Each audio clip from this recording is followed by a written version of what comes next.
മാർപ്പാപ്പയുടെ ഭൗതിക ശരീരം കാസ സാന്ത മാർത്തയിൽ നിന്ന് സെന്റ് പീറ്റേഴ്സ് ബസിലിക്കയിലേക്ക് കടന്നു പോകുന്നു.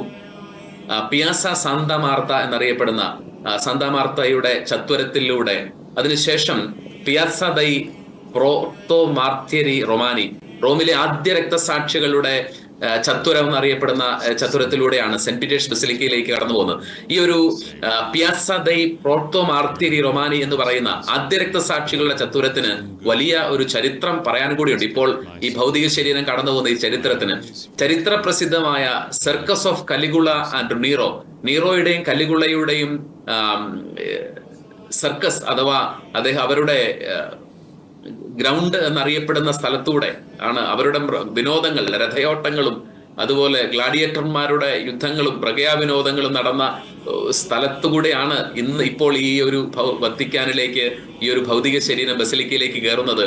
ആ സ്ഥലത്ത് ആയിരക്കണക്കിന് ക്രൈസ്തവ രക്തസാക്ഷികളുടെ രക്തം വീണ മണ്ണുകൂടിയാണ് സെന്റ് പീറ്റേഴ്സ്. വിശുദ്ധ പത്രോസിനെ തലകീടായി ക്രൂശിത്തറച്ച സ്ഥലത്തുകൂടെയാണ് ഈ വിലാപയാത്ര കടന്നു പോകുന്നത്.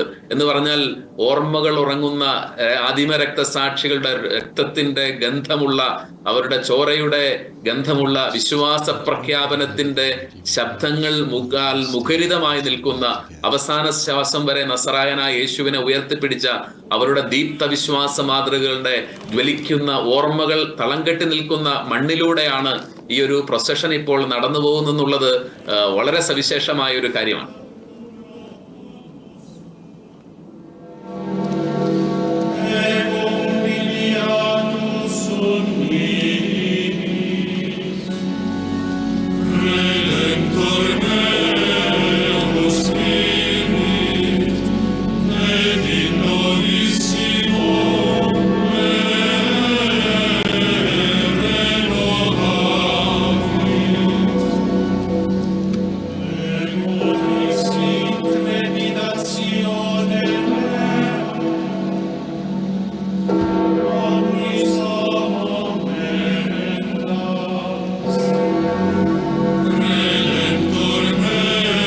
മാർപ്പാപ്പയുടെ ഭൗതിക ശരീരത്തെ കർദിനാൾ സംഘത്തിനൊപ്പം വൈദികരുടെയും അദ്ദേഹത്തിന്റെ ഏറ്റവും അടുത്ത വത്തിക്കാനിലെ റോം രൂപതയിലെ ഒഫീഷ്യൽസിന്റെയും ഒക്കെ നേതൃത്വത്തിലാണ് ഈ ഒരു ട്രാൻസ്ലേഷൻ എന്ന് പറയുന്ന ഈ ഒരു ഫ്യൂണറൽ പ്രൊസഷൻ നടക്കുന്നത്.